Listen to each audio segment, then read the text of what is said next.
আলাইকুম রহমতুল্লাহি বারাকাতু। বন্ধুরা, বরাবরের মতো আবার একটা ভিডিও নিয়ে তোমাদের মাঝে এসে দিলাম। তো রাত্রে ডিনার নিয়ে আসলাম। তো তোমরা কে কীরকম আছো? আলহামদুলিল্লাহ। আচ্ছা, আমার ভিডিও যদি কেউ দেখে থাকেন তো আমার একটু লোক দিবেন, কারণ আমি ফেসবুকে আমার পেজে ভিডিও ছাড়ি। পেজের নাম হচ্ছে আজ আমি বড় একা। আর ইউটিউব ভিডিও ছাড়ি অনেক দিন ধরেই, কিন্তু আমি বুঝি না এইখানে কেমনি কী ফলোয়ার বা কী, এগুলো আমি কিছু বুঝি না।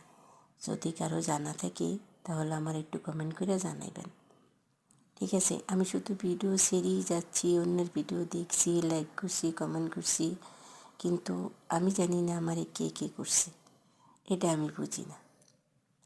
তো আপনারা যদি ওরকম কোনো সরল ব্যক্তি থাকেন তাহলে আমার একটু লক দিবেন, একটু বুঝাই দেবেন, আমি আপনার কাছ থেকে শিখব, ঠিক আছে? কারণ শিক্ষার কোনো শেষ নাই, ঠিক আছে?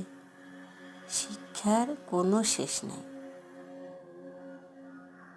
ঠিক আছে? তো আমি চাই আপনাদের কাছ থেকে শিখতে, যেহেতু আমি নতুন আছি, আপনাদের কাছ থেকে আমি শিখব, ঠিক আছে? কথাই তো আছে, দশে মিলে করি কাজ, হারি জিতে নেই লাজ।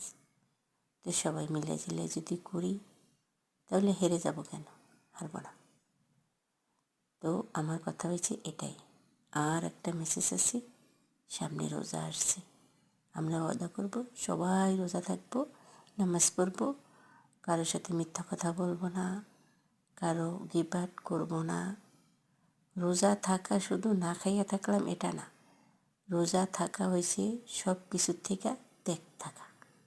মিথ্যা কথা বলা যাবে না, কারোর সাথে দুর্নীতি করা যাবে না, নামাজ পড়তে হবে, এটাই রোজা থাকা হয়েছে। এটা সব কিছু থেকে ত্যাগ করতে হবে, ঠিক আছে? তাই আমরা চাই রোজা থাকবো, ঈদের নামাজ পড়বো, কি সুন্দর একটা মাস রোজা থাকবো, সকালে এটা সেমাই খাবো, নতুন কাপড় পরবো, তারপরে ঈদের মাঠে যাব। আর আমরা প্রবাসী, আমাকে কি এর ঈদ?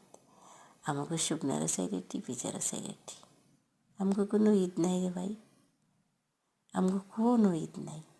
নতুন কাপড় দেয় ঠিকই, কিন্তু কোনো ফায়দা নাই। ওকে।